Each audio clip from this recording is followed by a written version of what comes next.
SM Store, amanah dalam muamalah. Innal hamdalillah nahmaduhu wa nasta'inuhu wa nastaghfiruh wa na'udzu billahi min shururi anfusina wa min sayyiati a'malina may yahdihillahu fala mudilla lahu wa may yudlil fala hadiyalah. Asyhadu an la ilaha illallah wahdahu la syarika lah wa asyhadu anna Muhammadan abduhu wa rasuluh. Ya ayyuhalladzina amanu taqullaha haqqa tuqatih wa la tamutunna illa wa antum muslimun.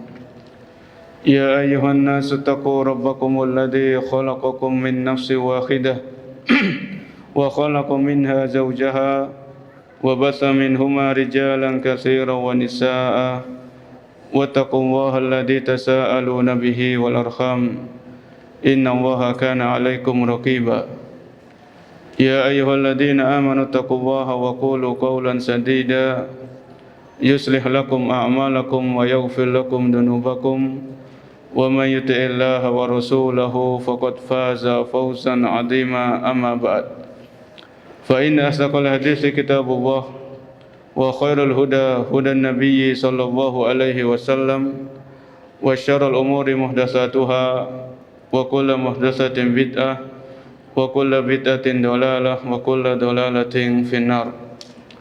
Para hadirin yang dimuliakan oleh Allah Subhanahu wa taala, pada kesempatan malam hari ini kami mengisi kekosongan yang sebetulnya malam ini adalah jadwal dari Ustadzuna Ustadz Abdurrahman bin Abdul Karim At-Tamimi, namun beliau sedang di luar kota, kabar yang kami terima.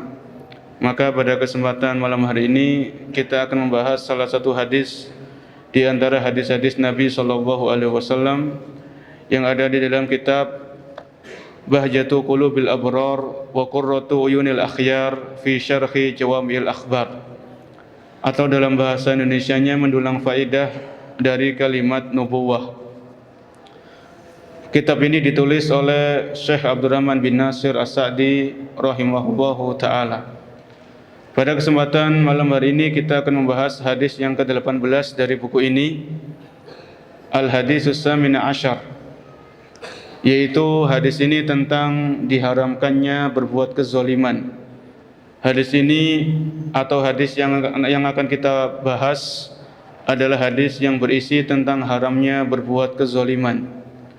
An Abdullah bin Umar radhiyallahu anhu maqala, dari seorang sahabat yaitu Abdullah bin Umar, semoga Allah meridhai mereka berdua, beliau berkata, qala Rasulullah sallallahu alaihi wasallam, Nabi kita Muhammad sallallahu alaihi wasallam beliau bersabda, az-zulmu zulumatun yaumal qiyamah.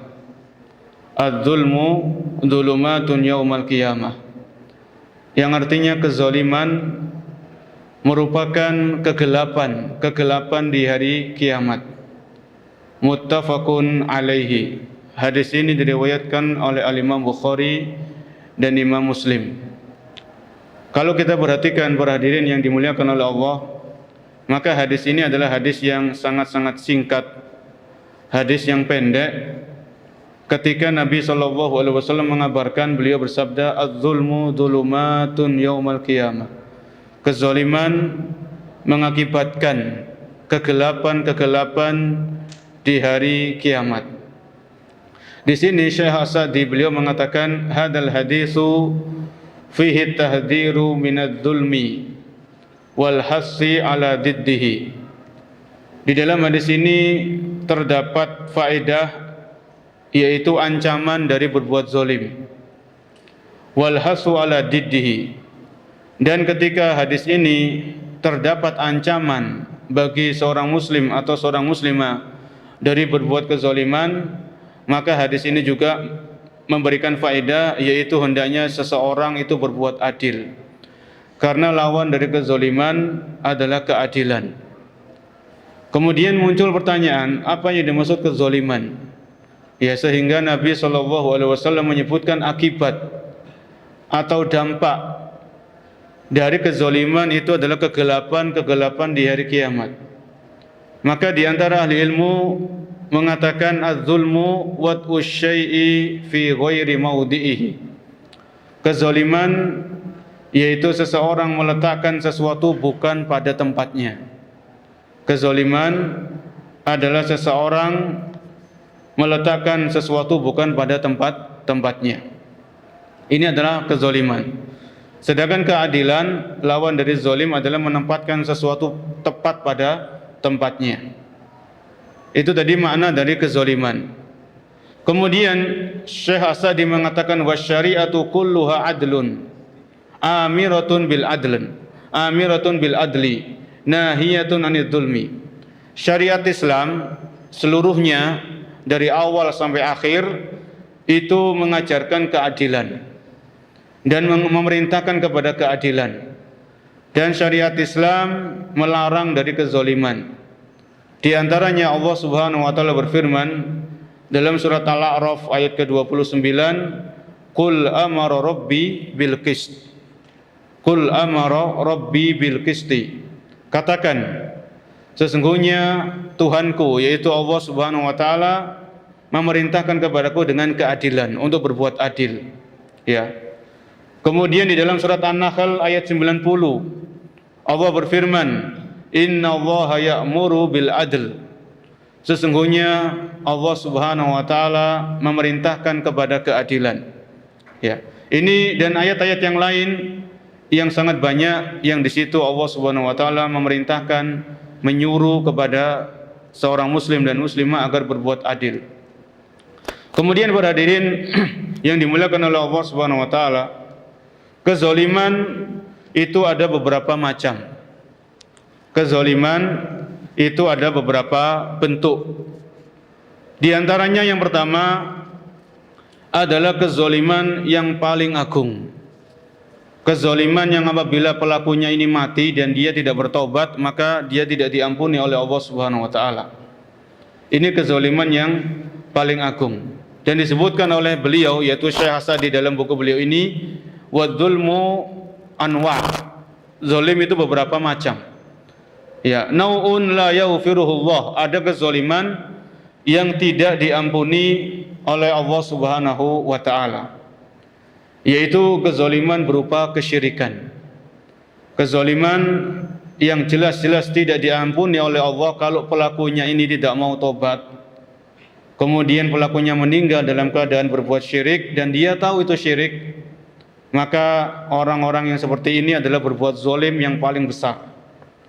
Dan hal ini telah disebutkan oleh Allah Subhanahu wa taala dalam surat Luqman ayat ke-13. Surat Luqman ayat ke-13 Allah berfirman, "Inna syirka la zulmun azim." Sesungguhnya kesyirikan atau dosa syirik merupakan kezaliman yang agung, kezaliman yang besar. Ini adalah dosa kesyirikan. Oleh karena itu hendaknya seorang muslim dan muslimah senantiasa berhati-hati, senantiasa waspada, senantiasa berusaha introspeksi diri, yaitu hendaknya dia menjauhi kesyirikan sejauh-jauhnya, menghindar dari kesyirikan dari berbagai macam bentuknya. Dan tentunya kita tidak mungkin bisa menjauhi yang namanya syirik kecuali dengan belajar. Kita belajar, kita mencari ilmunya, apa itu arti syirik, kemudian apa saja macam-macam kesyirikan, dan seterusnya. Ya, seseorang tidak mungkin terhindar dari kesyirikan, yaitu kezaliman yang paling besar, kecuali dengan dia paham apa itu syirik, apa itu kesyirikan. Kenapa kesyirikan merupakan kezaliman yang paling besar? Karena zalim sebagaimana disebutkan adalah menempatkan sesuatu bukan pada tempatnya. Ketika seseorang berbuat kesyirikan, maka orang ini telah menyelewengkan ibadah kepada selain Allah Subhanahu wa taala. Padahal ibadah itu hanya milik Allah. Ibadah itu harus ditujukan hanya kepada Allah Subhanahu wa taala. Sebagaimana yang kita baca di saat kita salat, yaitu iyyaka na'budu wa iyyaka nasta'in. Hanya kepadamu ya Allah kami beribadah. Hanya kepadamu ya Allah kami menyembah. Wa iyyaka nasta'in, dan hanya kepadamu ya Allah kami memohon pertolongan. Ya, ketika seorang muslim atau seorang muslimah membaca di saat salat, iyyaka na'budu, ya Allah hanya kepadamu kami beribadah, ternyata kok perbuatannya bertentangan dengan apa yang dia baca ketika salat, maka ini kezaliman. Ketika dia salat, dia mengakui, dia menyerahkan ibadahnya hanya untuk Allah Subhanahu wa taala. Ya. Sehingga kalau ada seseorang beribadah atau menyelewengkan ibadah kepada selain Allah, maka ini adalah kezaliman. Ya. Orang itu telah berbuat zalim kepada dirinya sendiri. Ya, ini adalah kezaliman yang paling besar ketika ada seorang muslim atau seorang muslimah menyelewengkan salah satu ibadah kepada selain Allah Subhanahu wa taala. Dan banyak di dalam Al-Qur'an ayat-ayat yang menjelaskan tentang bahaya syirik, bahwasanya syirik ini pelakunya kalau dia tidak bertobat, maka tempat kembalinya adalah neraka jahanam. Ini kezaliman yang pertama, yaitu kezaliman yang paling besar adalah dosa kesyirikan, yang harus kita berhati-hati. Ya, jangankan Nabi yaitu Nabi Ibrahim alaihissalam, beliau tidak merasa aman dari dosa syirik. Ya, beliau tidak merasa aman dari dosa syirik. Padahal Nabi Ibrahim ini beliau mendakwakan tauhid. Beliau dibakar oleh kaumnya ketika mendakwakan tauhid. Walaupun demikian Nabi Ibrahim tetap meminta kepada Allah, berdoa kepada Allah supaya Allah menjaga beliau dan anak cucu beliau dari menyembah kepada berhala. Wajnubni wa baniya an na'budal asnam. Ya Allah, jauhkanlah diriku dan jauhkanlah anak cucuku, keturunan-keturunanku dari menyembah kepada patung atau berhala. Kalau Nabi Ibrahim, beliau tidak merasa aman dan beliau terus berdoa kepada Allah agar dijauhkan dari kesyirikan yang merupakan kezaliman yang paling besar, maka bagaimana dengan kita manusia biasa yang tentunya rawan untuk terjatuh dalam jurang-jurang kesyirikan kalau kita nggak hati-hati. Maka terus kita berdoa kepada Allah agar kita dilindungi dari yang namanya kezaliman yang paling besar, yaitu kesyirikan. Kemudian yang kedua, para hadirin yang dimuliakan oleh Allah, di antara bentuk kezaliman yang dimana kezaliman ini dampaknya adalah kegelapan-kegelapan di hari kiamat, adalah menzolimi orang lain. Menzolimi orang lain, baik itu muslim ataupun orang kafir, baik itu muslim ataupun non muslim, ini juga tidak boleh. Ya, karena menzolimi orang ini berdampak pada kegelapan-kegelapan di hari kiamat. Ya, mendolimi orang lain disebutkan oleh Syekh Abdurrahman As-Sa'di, mendolimi orang itu ada beberapa macam, ada beberapa bentuk. Yang pertama, mendolimi dalam masalah darah, yaitu ketika seseorang membunuh orang lain tanpa alasan yang dibenarkan. Seseorang menumpahkan darah saudaranya tanpa alasan yang dibenarkan oleh syariat. Ini kezoliman yang pertama, yaitu zolim sesama manusia itu dalam masalah darah. Kemudian yang kedua, menzolimi orang lain itu dalam masalah harta. Dalam masalah harta, entah itu menipu, memakan harta orang lain dengan cara yang batil, ya, entah itu hutang yang tidak dibayar padahal mampu membayar, ya, atau kezoliman yang lain dalam bentuk harta, dan ini banyak. Kemudian yang ketiga adalah kezoliman dalam masalah kehormatan, ya, mencaci maki, menghina, merendahkan, mengolok-olok, menyebarkan aib, ya, dan masih banyak lagi yang itu adalah bentuk kezoliman dalam masalah kehormatan. Dalilnya apa? Bahwasanya zolim kepada orang lain itu dalam tiga bentuk tadi, dalam masalah apa? Darah, kemudian apa? Harta dan kehormatan. Dalilnya adalah sebuah hadis Nabi SAW ketika beliau khutbah di saat Hajatul Wada. Jadi ketika Nabi menunaikan ibadah haji, namanya Hajatul Wada, maka di antara isi khutbah Nabi ketika beliau haji adalah beliau bersabda, inna dima'akum wa amwalakum wa a'radakum alaikum haramun kahurmati yaumikum hada fi syahrikum hada fi baladikum hada. Yang artinya, inna dima'akum, sesungguhnya darah-darah kalian, wa amwalakum, dan harta-harta kalian, wa a'radakum, dan kehormatan-kehormatan kalian, haram, itu diharamkan. Ya, enggak boleh seseorang menumpahkan darah saudaranya tanpa hak. Enggak boleh seseorang memakan harta saudaranya dengan cara yang batil. Enggak boleh seseorang menjatuhkan kehormatan saudaranya, yang ini dilarang oleh Nabi. Haramun, ini diharamkan. Kahurmati yaumikum hada, sebagaimana diharamkan hari kalian ini, yaitu hari Arafah. Ketika hari Arafah, wa fi syahrikum hada, dan di bulan kalian ini. Berarti kalau hari Arafah di bulan apa? Bulan Dzulhijjah. Ini bulannya, salah satu bulan yang mulia di antara bulan-bulan haram. Kemudian fi baladikum hada, di negeri kalian itu, yaitu di kota Mekah. Jadi Nabi SAW menyampaikan khutbah beliau ini karena saking pentingnya masalah ini, masalah darah, masalah harta, dan masalah kehormatan. Ya, sampai beliau sampaikan di momen yang sangat istimewa, momen yang sangat penting, yaitu ketika ibadah haji, ketika para sahabat berkumpul, kaum muslimin berkumpul untuk menunaikan ibadah haji di tempat yang mulia, ya, di waktu yang mulia, di bulan yang mulia, di tempat yang mulia. Ini menunjukkan ini sangat-sangat penting dalam kehidupan kita. Jangan sampai kita mendolimi orang lain dalam masalah tiga hal ini, dalam masalah darah, dalam masalah harta, dan dalam masalah kehormatan. Pernah suatu saat disebutkan dalam kitab Syiar Alam An-Nubala, Syiar Alamin Nubala, ada seseorang meminta wasiat kepada Abdullah bin Umar. Dia minta nasihat. Kemudian Abdullah bin Umar itu beliau mengatakan kurang lebih, innal ilma kasir, sesungguhnya ilmu ini banyak. Ya, jadi kalau kita menghabiskan umur kita untuk menuntut ilmu, makanya masih ada ilmu-ilmu yang belum kita pelajari. Masih ada di sana ilmu-ilmu yang belum kita pahami. Innal ilma kasir. Abdullah bin Umar mengatakan sesungguhnya ilmu ini banyak. In istata'ta antal qawaha khafifad dhahri min dima'in nas, khamisul batni min amwalihim, wa kaful lisan an aradihim. Ya. Jadi ilmu ini banyak. Tapi yang penting, seandainya engkau mampu berjumpa dengan Allah, ya, khafifud dhahri min dima'in nas, engkau tidak pernah menumpahkan darah manusia, enggak pernah bunuh orang, ya. Khamisul batni min amwalihim, engkau enggak pernah makan harta orang dengan cara yang batil, ya. Wa kaful lisan an aradihim, engkau menahan lisan dari mencemarkan kehormatan orang lain, ya. Maka lakukan hal itu.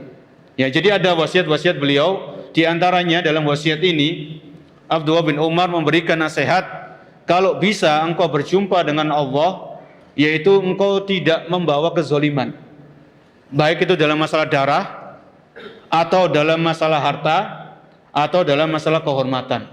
Ya, kaful lisan, menjaga lisan, karena di antara anggota tubuh yang paling berpotensi untuk bermaksiat itu lisan, para jamaah. Ya, jadi anggota tubuh ini banyak. Allah ngasih kita hati, Allah ngasih kita lisan, Allah ngasih kita kedua mata, kedua telinga, kedua tangan, kedua kaki, dan kemaluan. Ini semuanya anggota tubuh Allah kasihkan kepada kita. Allah kasih fasilitas. Di antara anggota tubuh ini yang berpotensi bermaksiat, semuanya berpotensi maksiat, semuanya berpotensi untuk berbuat dosa. Maka yang paling penting dari anggota tubuh ini semuanya adalah hati. Ya, sebagaimana yang kita ketahui, di dalam segumpal tubuh manusia ada segumpal daging. Kalau segumpal daging ini baik, maka anggota tubuh yang lain akan menjadi baik. Kalau segumpal daging ini rusak, bermasalah, berpenyakit, maka anggota tubuh yang lain akan bermasalah dan berpenyakit. Maka segumpal daging ini adalah hati. Jadi anggota tubuh kita ini yang sangat banyak ini, maka yang paling penting yang pertama adalah hati. Kemudian yang kedua adalah lisan. Setelah kita menjaga hati dari berbagai macam penyakit-penyakitnya, ujub, riya, sombong, pelit, dan sebagainya, maka jaga lisan. Ya, menjaga lisan dari mencemarkan kehormatan saudara-saudara kita. Ini hati-hati. Menjaga lisan, maka juga termasuk adalah menjaga tulisan. Karena lisan dan tulisan ini adalah saudara kembar. Apa yang kita tulis akan kita pertanggungjawabkan di hari kiamat. Dan apa yang kita ucapkan juga sama, akan kita pertanggungjawabkan di hari kiamat. Maka Abdullah bin Umar mengatakan waqaful lisan an aradihim. Ya, seandainya engkau bertemu dengan Allah, usahakan engkau tidak pernah menzolimi orang dalam masalah kehormatannya. Ya. Ini diantara wasiat atau nasihat Abdullah bin Umar. Kemudian dalam masalah yang kedua ini, kezaliman kepada sesama manusia ini banyak ya. Kalau kita perhatikan dalam kehidupan kita sehari-hari itu banyak contoh-contohnya. Misalnya kezaliman seorang pemimpin kepada rakyatnya. Ya. Jadi kalau seseorang diuji dengan pemimpin yang zalim, maka memang kita harus sabar. Ya. Maka di antara bentuk kezaliman adalah kezaliman para pemimpin kepada rakyat-rakyatnya, kepada bawahan-bawahannya. Maka kezaliman ini, maka tentunya dampaknya panjang nanti di hari kiamat. Karena Nabi mengatakan, az-zulmu zulumatun yaumal qiyamah. Kezaliman itu akan berdampak kegelapan-kegelapan di hari kiamat. Ya. Maka seorang pemimpin harus berhati-hati ketika dia berhukum, ketika dia membuat peraturan, maka harus berhati-hati. Jangan asal-asalan kemudian menzalimi rakyatnya. Ya. Oleh karena itu di antara 7 golongan yang mendapatkan naungan di hari kiamat adalah al-imamul adil. Pemimpin yang adil. Karena pemimpin yang adil ini sulit. Ya. Pemimpin kalau dia nggak bertakwa, dia rawan berbuat zalim. Dia rawan berbuat kezaliman. Ya, ini kezaliman seorang pemimpin kepada rakyatnya. Ini kita jumpai terkadang mungkin. Kemudian sebaliknya, rakyat juga bisa zalim kepada penguasanya, kepada pemimpinnya. Ketika rakyat ini nggak mau taat kepada pemimpinnya dalam hal yang ma'ruf, dalam hal yang tidak bertentangan dengan Islam, maka berbuat zalim. Ketika rakyatnya nggak mau taat kepada penguasanya dalam yang ma'ruf, maka rakyat ini berbuat zalim kepada penguasanya. Ya, ini juga mungkin masih kita dapatkan. Kemudian masih dalam bentuk yang kedua, zalim kepada sesama manusia, misalnya kezaliman seorang suami kepada istrinya. Ya, ini terkadang masih dijumpai dalam kehidupan kita sehari-hari. Seorang suami tidak mencukupi nafkah istrinya, nafkah lahir ataupun nafkah batin, atau seorang suami yang punya lebih dari satu istri, maka dia nggak bisa adil terhadap istri-istrinya, maka ini zalim. Maka hendaknya seorang bersuami bertakwa kepada Allah Subhanahu wa taala dalam menjaga hubungan suami istrinya, ya, dalam menjaga rumah tangganya. Jangan sampai seorang suami ini mendolimi istrinya, ya, mendolimi istrinya. Istrinya sering dipukuli, sering diomeli, sering dihina, diolok-olok, dicaci maki, direndahkan. Ini juga tidak dibenarkan dalam Islam. Ya, seorang suami tidak boleh zalim kepada istrinya. Dan bisa sebaliknya, seorang istri bisa mendolimi suaminya. Bagaimana ketika seorang istri itu kufur kepada suaminya, tidak mengakui pemberian-pemberian suaminya, yakfurnal ashir, sebagaimana dalam hadis. Ya, di antara penyebab kenapa wanita itu banyak penghuni neraka, karena wanita ini tidak berterima kasih, kurang bersyukur kepada suaminya.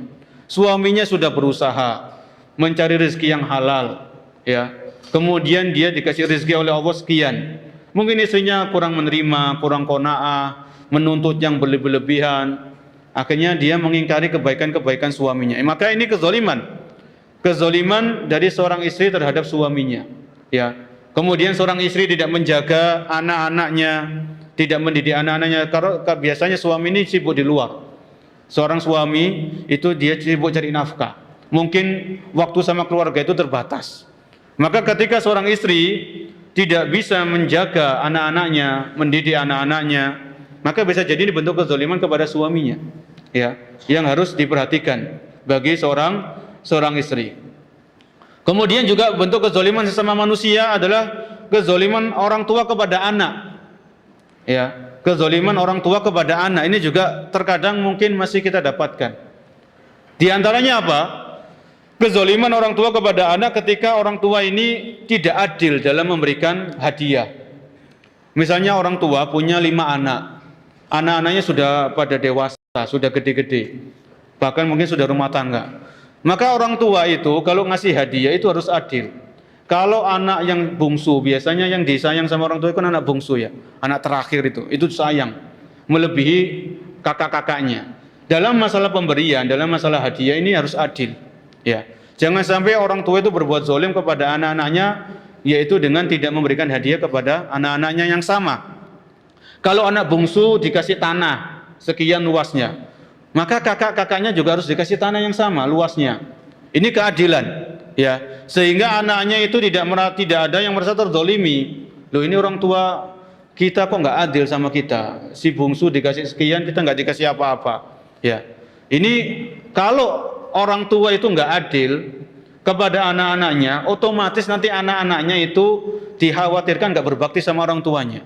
Biasanya begitu, ya. Jadi kakak-kakaknya ini ngomong, kamu si bungsu, kamu yang dimanja sama orang tua, kamu yang dituruti keinginan-keinginannya, wis kamu saja yang merawat orang tua. Kalau ada apa-apa kamu yang ngurus. Itu biasanya kayak gitu, ya. Jadi kalau orang tua itu pengen anaknya itu semuanya berbakti, maka hendaknya orang tua itu adil sama anak-anaknya, ya. Dalam masalah pemberian, misalnya tanah atau apa kendaraan, maka diberikan secara adil. Diberikan secara apa? Adil. Kalau masalah warisan ini beda. Warisan memang sudah ada ketentuan-ketentuannya. Ya, kalau itu orang tuanya sudah mati. Maka dalam masalah hadiah, pemberian hendaknya orang tua itu menjaga keadilan terhadap anak-anaknya. Kalau kita punya anak-anak masih kecil, ya, maka tetap jaga keadilan. Ya, kalau kita berikan hadiah, maka yang satu juga berikan hadiah. Supaya anak-anak ini senang sama orang tuanya, insya Allah nanti berbakti sama orang tuanya dan lain sebagainya. Ini dalam masalah orang tua kepada anak. Jangan sampai orang tua menzolimi anaknya, ya. Atau sebaliknya, seorang anak menzolimi orang tuanya. Ini juga bisa terjadi. Seorang anak menzolimi apa? Orang tuanya. Bahkan yang paling tragis di antara berita yang pernah kita dengarkan adalah seorang anak menuntut orang tuanya di pengadilan. Ada apa enggak seperti itu? Ada, itu terjadi. Nah, ini kezoliman yang sangat-sangat mengerikan juga seperti ini. Ya, ini sudah paling parah di zaman kita saat ini, ketika ada seorang anak sampai menuntut orang tuanya di pengadilan. Ya, ini terjadi dan nggak bisa kita ingkari. Jadi seorang anak itu juga berpotensi zalim sama orang tuanya. Diperintah sama orang tuanya nggak nurut, padahal orang tuanya memerintahkan bukan kepada maksiat.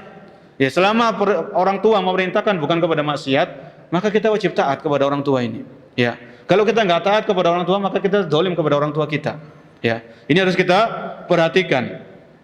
Contoh yang lain misalnya, seorang atasan zalim sama bawahannya, seorang bos, seorang owner, founder, ya, maka dia bisa zalim kepada karyawannya. Karyawannya sudah waktunya gajian, kemudian gajinya nggak dibayarkan, diundur-undur. Sudah waktunya THR, kemudian nggak dibayarkan, nggak ada kejelasan. Maka ini juga salah satu bentuk kezoliman yang tentunya akan berdampak buruk nanti di hari kiamat. Ya, kezoliman seorang atasan kepada bawahan-bawahannya.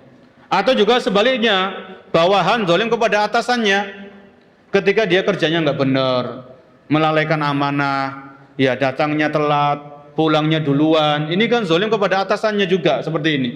Ya, tentunya ini pasti ada akibatnya, pasti ada nanti dampak-dampaknya entah di dunia ataupun di akhirat. Maka kezaliman itu bukan hanya dari atas ke bawah, bisa jadi dari bawah ke atas, dari anak kepada orang tua, dari bawahan kepada atasannya. Ini bisa terjadi. Ya, atau juga misalnya seorang guru zalim kepada muridnya, ya, melakukan kekerasan kepada muridnya. Ini terjadi juga di zaman kita saat ini, ya. Seorang guru zalim kepada muridnya, atau sebaliknya murid zalim kepada gurunya. Ini terjadi juga, ya. Jadi hendaknya marilah kita bertakwa kepada Allah Subhanahu wa taala dan kita menjauhi segala macam bentuk kezaliman, ya. Diri kita siapa, kita lihat, oh saya seorang murid, jangan sampai saya zalim kepada guru saya. Oh, saya seorang anak, jangan sampai saya zalim kepada orang tua saya. Oh, saya seorang bawahan, jangan sampai saya zalim kepada atasan saya. Maka kita lihat diri kita siapa, ya, posisikan sesuai dengan diri kita. Jangan sampai ada satu pihak pun yang merasa terzalimi oleh diri kita. Ya, ini terkadang masih terjadi. Misalnya juga kezaliman adalah sebagaimana yang kita singgung di awal, yaitu orang utang kemudian dia nggak bayar, padahal dia mampu. Ketika ditagih ngeles, ditagih menghindar, kabur, cari alasan, ini kezaliman, ya. Jadi melunasi, membayar hutang ketika jatuh tempo padahal mampu, maka ini adalah bentuk kezaliman yang tentunya harus dijauhi oleh setiap muslim dan muslimah. Atau misalnya kezaliman parkir sembarangan, ya, parkir di jalan umum sembarangan. Terkadang kita dapatkan di masyarakat itu mungkin sebuah spanduk ya, sebuah tulisan, beli garasi dulu baru beli apa? Beli mobilnya. Ya masa orang kita mau keluar, misalnya ada orang punya rumah, di depan pagarnya ada orang parkir, dia mau keluar aja sulit. Ini kezaliman atau bukan? Ini kezaliman. Ya. Ada juga orang yang dengan mudahnya nutup jalan, dikit-dikit nutup jalan. Jalan umum ditutup. Ya. Kalau tidak ada keperluan sangat-sangat darurat, sangat-sangat urgen, jangan nutup jalan. Orang jalan umum itu dilewati banyak orang. Orang banyak keperluan. Ada yang keperluan ini, keperluan macam-macam. Kalau jalan ini buntu, tertutup, dia harus muter. Bisa jadi muternya jauh. Ini kezaliman. Ya. Jadi fasilitas umum, maka gunakan untuk umum. Jangan kita gunakan seenaknya sendiri. Maka kalau kita fasilitas umum, kita gunakan seenaknya sendiri, maka bisa jadi kita jatuh dalam kezaliman yang di situ adalah berakibat buruk bagi kita di dunia pun di akhirat. Yaitu dari bagian yang kedua, yaitu zalim kepada siapa? Kepada orang lain, baik itu muslim ataupun non muslim. Kita nggak boleh zalim kepada orang kafir, nggak boleh. Ya, sampai orang kafir kita tidak boleh. Ya, bahkan disebutkan oleh para ahli ilmu ketika mereka mensyarah hadisnya Mu'adz bin Jabal, wattaqi da'watal madlum. Dan hati-hatilah dari doa orang yang terzalimi. Fa innahu laisa bainahu wa bainallahi hijab. Karena doa orang yang zalim, ketika orang yang terzalimi ini berdoa, orang yang teraniaya ini berdoa, orang yang terzalimi ini berdoa kepada Allah, maka tidak ada hijab. Doanya langsung dikabulkan oleh Allah Subhanahu wa taala, cepat atau lambat. Walaupun itu orang kafir, bahkan para ulama mengatakan walaupun itu orang ini orang kafir, ketika dia terzalimi, kemudian dia mengikhlaskan ibadah hanya untuk Allah, doanya hanya kepada Allah, maka orang kafir ini pun akan dikabulkan doanya oleh Allah Subhanahu wa taala. Maka hati-hati, ya. Walaupun kepada orang kafir jangan sampai kita mendolimi mereka. Kemudian para hadirin yang dimuliakan oleh Allah Subhanahu wa taala, bahaya kezaliman, selain kezaliman ini akan berakibat buruk di hari kiamat, zulumatun yaumal qiyamah. Maka ketika kita berbuat zalim, maka kita ingat firman Allah Subhanahu wa taala di surat Ibrahim ayat 42, hati-hati dari zalim. Allah mengatakan, Allah berfirman, wala tahsabannallaha ghafilan amma ya'malu adh-dhalimun innama yu'akhiruhum liyaumin tashkhasu fihil absar. Wala tahsabannallaha ghafilan. Dan janganlah kalian mengira, jangan kalian menduga bahwasanya Allah lalai dari apa-apa yang dilakukan oleh orang yang zalim. Ya. Jadi Allah tidak lalai, Allah tidak tidur, Allah tidak ngantuk. Allah Maha mengetahui, Allah Maha melihat siapa yang zalim, siapa yang terzalimi. Maka hendaknya ketika seseorang akan menzalimi orang, ingat bahwasanya Allah Maha kuasa, Allah Maha adil. Allah akan membalas kezaliman sekecil apapun. Wala tahsabannallaha ghafilan amma ya'maludz zalimun. Ini umum ayatnya. Ya. Siapapun yang berbuat zalim, maka Allah tidak lalai. Pasti Allah balas. Ya. Oleh karena itu juga di antara hadis yang sering kita dengarkan atau mungkin pernah kita baca, yaitu orang-orang yang pailit, orang-orang yang bangkrut di hari kiamat. Ketika Nabi bertanya kepada para sahabat, "Atadruna manil muflis?" Tahukah kalian siapa orang-orang yang pailit? Siapa orang-orang yang bangkrut? Maka para sahabat menjawab, orang yang pailit itu orang yang man laisa lahu dirham wala dinar. Orang-orang yang pailit itu ya Rasulullah, orang yang enggak punya dinar dan dirham. Ya. Kemudian Nabi menyebutkan, al-muflisu min ummati, orang yang pailit dari umatku adalah orang yang datang di hari kiamat membawa pahala salat, pahala puasa, pahalanya banyak. Pahalanya mungkin sebesar gunung. Ya. Walakinahu qad syatama hadza wa daraba hadza wa akala mala hadza. Tapi orang ini pahalanya memang banyak. Ya. Tapi orang ini qad syatama hadza, suka mencaci maki orang lain, suka menghina orang lain, wa daraba hadza, suka memukul orang lain, wa akala mala hadza, suka memakan harta orang lain dengan cara yang batil. Ya. Maka kebaikan-kebaikan orang ini, orang yang zalim ini, kebaikannya diambil, diberikan kepada orang yang terzalimi. Diberikan. Ya. Kalau pahala orang ini sudah habis, maka dosa orang yang terzalimi diambil, diberikan kepada orang yang zalim tadi. Ya. Sehingga orang yang zalim ini, yang sebentar lagi dia masuk surga, maka dia diseret dan dimasukkan ke dalam neraka. Ya. Dan ini terjadi. Ini namanya Allah menegakkan keadilan. Setelah orang itu melewati sirat, diselamatkan oleh Allah melewati sirat, kemudian dia hendak masuk surga, dia belum boleh masuk surga sampai ditegakkan keadilan. Ya, ditegakkan keadilan di situ. Kalau nggak ada kezaliman, maka dimasukkan oleh Allah ke dalam surganya. Ya, maka hati-hati, jangan kita merasa bangga, jangan kita sudah merasa banyak pahalanya, jangan kita sudah merasa banyak ganjarannya. Bisa jadi mungkin lisan kita belum terjaga, tulisan kita belum terjaga, ya, sehingga kita menzolimi orang lain, menyakiti hati orang lain, atau yang semisalnya. Kemudian orang itu belum ridho sama kita, belum memaafkan kita, dan dia sudah bertekad untuk menuntut kita di hari kiamat. Ini bahaya. Ya, ini bahaya. Jangan sampai ada orang-orang yang menuntut kita nanti di hari kiamat karena kelalaian kita dalam menjaga lisan atau menjaga tulisan, ya, atau menjaga harta saudara kita. Ini jangan sampai demikian. Oleh karena itu para jamaah yang Allah muliakan, di dalam hadis yang lain Rasul sallallahu alaihi wasallam juga bersabda, "Unsur akhaka dzaliman au madluman." Tolonglah saudaramu ketika dia berbuat zalim atau dia sedang terzalimi. Para sahabat jelas kalau orang itu dizalimi bisa kita tolong. Tapi bagaimana orang itu menolong orang yang zalim? Ya, yaitu dengan mengingatkan. Jadi kalau kita lihat saudara kita lisannya itu kasar, lisannya kotor, tulisan-tulisannya juga pedas, maka kita ingatkan, kita nasihati dengan cara empat mata, dengan cara japri atau inbox atau DM, pokoknya apalah kita nasihati. Saya lihat kok kamu kok begini ya, lisanmu kurang terjaga. Ini namanya unsur akhaka dzaliman au madluman. Tolonglah saudaramu ketika dia berbuat zalim, ingatkan dia supaya dia khilaf, supaya dia sadar, supaya dia menarik ucapannya yang kasar tadi misalnya. Ini mengingatkan saudara kita yang sedang zalim. Ya. Kenapa? Kalau kita mengingatkan saudara kita yang sedang zalim, kita menyelamatkan orang ini nanti di hari kiamat. Jangan sampai dia mendapatkan kegelapan-kegelapan di hari kiamat. Jangan sampai nanti dia dituntut sama orang-orang yang dizaliminya. Ya. Ini diantara hadis Nabi yang lain, unsur akhaka dzaliman au madluman. Ya. Misalnya kita punya kakak kita sudah rumah tangga. Maka kalau kakak kita zalim kepada istrinya, kita ingatkan, kita nasihati dengan cara yang baik, dengan cara yang bijak, dengan cara yang lemah lembut dan sebagainya. Jangan sampai ada orang-orang yang terzalimi. Itu yang kedua. Kemudian yang ketiga, para hadirin yang dimuliakan oleh Allah Subhanahu wa taala, setelah zalim kepada orang lain, yang ketiga adalah zalim kepada diri sendiri. Ya, zalim kepada apa? Diri sendiri. Bagaimana bentuknya? Seseorang zalim kepada dirinya sendiri. Ketika ada seorang muslim atau seorang muslimah menzalimi dirinya sendiri, itu ketika dia berbuat maksiat. Ya.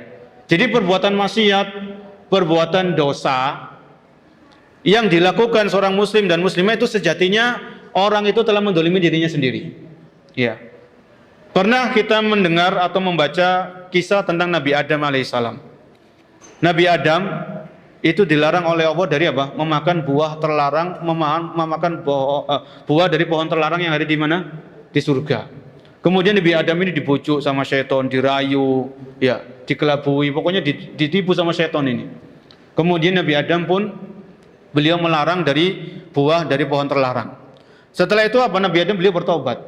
Beliau mengakui kesalahan beliau dan beliau mengucapkan apa? Qala Rabbana dzalamna anfusana wa illam taghfir lana wa tarhamna lanakunanna minal khasirin. Rabbana dzalamna, ya Allah, kami telah mendolimi diri kami, ya, mendolimi diri kami, mendolimi jiwa-jiwa kami. Wa illam taghfir lana, kalau engkau tidak mengampuni kami ya Allah, tidak mengasihani kami, lanakunanna minal khasirin, maka kami termasuk orang-orang yang rugi. Ya, ini menunjukkan apa? Bahwasanya ketika seseorang melanggar larangan Allah atau meninggalkan kewajiban-kewajiban yang diperintahkan oleh Allah dan Rasulnya, maka sejatinya orang itu telah mendolimi dirinya sendiri. Ya, Allah Maha Kaya, Allah Maha Kuasa, Allah nggak butuh sama kita. Ya, Allahus Somad, artinya Allahus Somad itu Allah yang Maha berdiri sendiri, Allah yang Maha cukup. Allah nggak butuh kepada makhluknya dan seluruh makhluk butuh kepada Allah. Itu artinya Allahus Somad.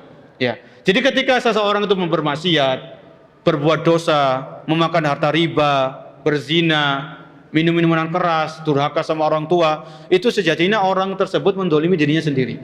Ya. Karena apa? Kalau orang itu berbuat maksiat, orang itu berbuat dosa, maka orang ini terancam dengan azab Allah Subhanahu wa taala, kan begitu. Maka seolah-olah dia telah menjatuhkan dirinya kepada terancam dengan azab Allah Subhanahu wa taala. Ini namanya orang itu zalim kepada dirinya sendiri ketika dia jatuh dalam dosa dan maksiat, ya. Memang kita manusia biasa. Kita sulit untuk terlepas dari dosa dan maksiat, itu pasti, ya. Namun ketika kita berbuat dosa, kita berbuat salah, kita berbuat maksiat, supaya kita terlepas dari kezaliman kepada diri kita, cepat-cepat kita istighfar, mohon ampun kepada Allah, cepat-cepat bertaubat kepada Allah, kembali kepada Allah, ya. Kemudian kita kita taubat kepada Allah, kita optimis, ya, bahwasanya taubat kita diterima oleh Allah Subhanahu wa taala, ya. Kemudian kita perbaiki diri kita iringi perbuatan buruk dengan kebaikan. Insya Allah kebaikan ini bisa menghapuskan keburukan yang kita lakukan, ya. Intinya yang ketiga, kezoliman terhadap diri sendiri adalah ketika seorang muslim atau seorang muslimah dia sengaja terjatuh dalam perbuatan dosa dan maksiat dengan berbagai macam bentuknya, ya. Disebutkan oleh Allah Subhanahu wa taala di dalam Al-Qur'an, Allah menyebutkan berbagai macam manusia, ya. Allah menyebutkan berbagai macam jenis manusia dalam surat Fatir. Surat Fatir ayat ke-32, ya. Surat Fatir ayat 32, Allah Subhanahu wa taala berfirman, "Summa awrasnal kitabal ladzina istafaina min ibadina, faminhum dzalimun li nafsihi, wa minhum muqtasid, wa minhum sabiqum bil khairati bi idznillah. Dzalika huwal fadlul kabir." Di dalam ayat ini Allah menyebutkan tiga macam manusia, ya. Faminhum dzalimun li nafsihi. Ada manusia itu yang mendolimi dirinya sendiri. Faminhum dzalimun li nafsihi, ini golongan yang pertama. Kata para ulama, mendolimi diri sendiri itu bagaimana? Yaitu dengan meninggalkan yang wajib atau mengerjakan yang haram. Meninggalkan yang wajib atau mengerjakan yang haram. Ini orang itu mendolimi dirinya sendiri. Faminhum dzalimun li nafsi. Kemudian Allah menyebutkan wa minhum muqtasid. Ada orang yang pertengahan. Pertengahan ini maksudnya bagaimana? Pertengahan itu ketika orang menjalankan yang wajib, namun yang sunnah ditinggalkan atau jarang dikerjakan. Atau muktasid itu orang itu meninggalkan yang haram ditinggalkan semuanya, tapi yang makruh terkadang masih dikerjakan, masih dilakukan. Ini golongan yang pertengahan. Wa minhum muktasid. Kemudian Allah sebutkan yang ketiga, ini yang paling utama, wa minhum sabiqum bil khairat. Ada di antara manusia itu yang berlomba-lomba dalam kebaikan, berlomba-lomba dalam ketaatan. Kalau yang berlomba-lomba ini pastinya mereka menjalankan yang wajib, kemudian yang sunnah. Kemudian mereka meninggalkan yang haram, kemudian juga mereka meninggalkan yang makruh. Ini namanya sabiqum bil khairat. Ya, intinya Intinya dalam ayat ini para jamaah, Allah menyebutkan di antara bentuk kezaliman yaitu ketika seseorang mendolimi dirinya sendiri. Faminhum dzalimun li nafsi. Ya, ini di antara dalil yang menunjukkan jenis kezaliman yang ketiga, zalim terhadap dirinya sendiri. Kemudian yang keempat, di antara bentuk kezaliman adalah zalim kepada binatang atau zalim kepada hewan, ya. Di antaranya ada sebuah hadis yang mungkin pernah kita baca, pernah kita dengar. Rasulullah SAW bersabda, "Udzibat imra'atun fi hirratin sajanatha, ya, hatta matat, la hiya ata'amatha wala saqatha." Ada seorang wanita diazab oleh Allah disebabkan karena seekor kucing. Disebabkan kenapa? Seekor kucing. Jadi wanita ini memelihara kucing. Kucingnya itu dikurung, tapi wanita ini lalai, nggak ngasih makan, nggak ngasih minum, sampai kucing ini mati. Ya, maka wanita ini telah berbuat zalim kepada binatang, telah berbuat zalim kepada hewan tersebut, dan Allah Subhanahu wa taala membalas wanita tersebut dengan balasan yang setimpal, yaitu diazab oleh Allah Subhanahu wa taala. Jadi hadis tersebut juga mengajarkan kepada kita diharamkannya berbuat zalim kepada binatang atau kepada hewan. Oleh karena itu para jemaah, kalau kita mau memelihara binatang yang boleh dipelihara seperti burung atau ikan hias atau apalagi kucing, maka perhatikan makannya, minumnya, ya. Kalau kita memang orangnya sibuk, kita orangnya tuh repot, kemudian nggak sempat ngasih makan, maka nggak usah kita memelihara binatang. Biarkan binatang itu dilepaskan. Kalau ikan itu masukkan ke kolam, masukkan ke sungai, itu nanti dia cari makan sendiri. Allah ngasih rezeki pada ikan ini. Kucing itu kalau kita nggak mampu memelihara, dibiarkan aja, lepas. Nanti dia cari makan sendiri dan Allah ngasih rezeki kepada kucing ini. Ya. Jadi ini warning, ini peringatan bagi kita, jangan sampai kita zolim kepada binatang atau hewan. Kecuali memang ada binatang-binatang yang boleh dibunuh, kan begitu. Ini kepengecualian. Tapi pada umumnya, pada binatang secara umum nggak boleh kita menzolimi binatang ini. Ya, itu kezoliman yang keberapa? Yang keempat, dan itu yang terakhir. Jadi kezoliman itu ada 4 kurang lebih. Yang pertama zolim yang paling besar itu adalah kesyirikan. Yang kedua menzolimi sesama manusia, baik itu muslim ataupun non muslim. Yang ketiga menzolimi diri sendiri, dan yang keempat adalah menzolimi hewan atau binatang. Kemudian yang terakhir, di antara faktor, jadi kalau zolim itu kezoliman adalah sesuatu yang berbahaya. Kezoliman itu merugikan. Bagaimana caranya kita bisa menjauhi kezoliman? Ya, tips-tips apa saja yang perlu kita perhatikan supaya kita bisa menjauhi yang namanya kezoliman? Maka yang pertama, supaya kita bisa terhindar dari menzolimi orang adalah mengingat adanya hari pembalasan, mengingat adanya hari kiamat. Kalau iman kita kepada hari akhir, iman kita kepada hari pembalasan itu imannya kuat, ya, karena ini rukun iman yang kelima, maka insya Allah kita akan berusaha semaksimal mungkin menghindari menzolimi orang. Ya, kalau kita yang didolimi itu mungkin lebih ringan daripada kita mendolimi orang. Kita kalau yang didolimi itu mungkin lebih ringan daripada kita yang mendolimi orang lain atau mendolimi pihak lain. Ya, jadi ingat selalu akan adanya hari kiamat, akan adanya hari pembalasan, akan adanya keadilan yang ditegakkan oleh Allah sebelum orang itu dimasukkan ke dalam surga. Dengan demikian kita akan hati-hati, ngomongnya hati-hati, ya, nulisnya juga hati-hati, dan lain sebagainya. Kemudian yang kedua, supaya kita bisa menghindari yang namanya kezaliman adalah kita berdoa kepada Allah Subhanahu wa taala supaya Allah menjauhkan kita dari menzalimi orang lain.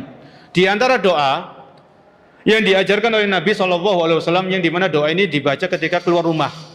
Ya, Nabi mengajarkan doa, Allahumma inni a'udzubika min an adilla au udol, au azilla au uzal, au adlim au udlam, au ajhal au yujhalu alayya. Yang artinya apa? Di antara doa itu, Allahumma inni a'udzubika min an adlim au udlam. Ya Allah, aku berlindung kepadamu dari menzolimi orang atau dizolimi sama orang. Ya. Jadi keluar rumah, ketika kita keluar rumah itu bisa jadi kita rawan menzolimi orang. Ya, misalnya kita ngebut sampai ada orang kaget misalnya. Orang mau nyebrang aja kaget. Kemudian mungkin ada mobilnya orang kita keserempet dengan sengaja, atau ini lawan-lawan menzolimi orang. Jadi di antara doa yang diajarkan oleh Nabi ketika kita keluar rumah adalah kita berlindung kepada Allah dari menzolimi orang atau dizolimi sama orang. Min an adlim au udlam. Kemudian yang ketiga, supaya kita terjauh mendolimi orang lain, sering-sering introspeksi diri, sering-sering muhasabah, sering-sering evaluasi diri. Kita lihat selama ini akhlak kita bagaimana, kita lihat lisan kita bagaimana, kita lihat tulisan-tulisan kita bagaimana. Mungkin masih ada ucapan-ucapan kita yang kasar, ucapan-ucapan kita yang nyelekit, yang menyakitkan hati, maka rubah, ya, kita rubah. Karena dengan evaluasi diri, introspeksi diri, kita akan ketahuan selama ini kita mendolimi orang atau tidak. Kalau kita jarang introspeksi, kita jarang evaluasi, maka rawan mendolimi orang, sedangkan kita nggak sadar. Ya. Kemudian yang terakhir, yang keempat, supaya kita dihindarkan dari menzolimi orang, terus kita menuntut ilmu, terus kita belajar agama. Karena dengan belajar agama kita tahu mana hak dan mana kewajiban. Orang yang zolim itu ketika dia pandai menuntut hak, tapi dia nggak becus melaksanakan kewajiban. Ya. Maka kalau orang itu supaya tahu mana haknya, mana kewajibannya, dengan menuntut ilmu. Ya. Jadi kita dahulukan kewajiban-kewajiban kita, kemudian kita baru menuntut hak kita. Jangan sebaliknya, kita pandai menuntut hak, tapi kewajiban ini nggak beres. Ya, pekerjaan nggak beres, amanah terbengkalai. Maka orang yang zolim itu ketika dia menuntut haknya pinter, tapi nggak becus dalam melaksanakan kewajiban-kewajiban atau tugas-tugas yang diberikan oleh atasannya. Wallahu alam, mungkin itu tadi satu hadis yang bisa kita bahas pada kesempatan malam hari ini.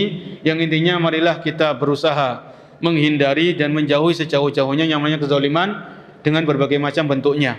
Ya, mudah-mudahan satu hadis ini bisa kita ambil faedah-faedahnya, dan semoga Allah Subhanahu wa taala menjauhkan kita dari berbagai macam bentuk kezaliman. Ya, dan semoga Allah Subhanahu wa taala memberikan kepada kita ilmu yang bermanfaat dan melindungi kita dari ilmu yang tidak bermanfaat. Kurang lebihnya kami mohon maaf sebesar-besarnya. Kita akhiri, subhanakallahumma wa bihamdika asyhadu an la ilaha illa anta astaghfiruka wa atubu ilaik. Assalamualaikum warahmatullahi wabarakatuh.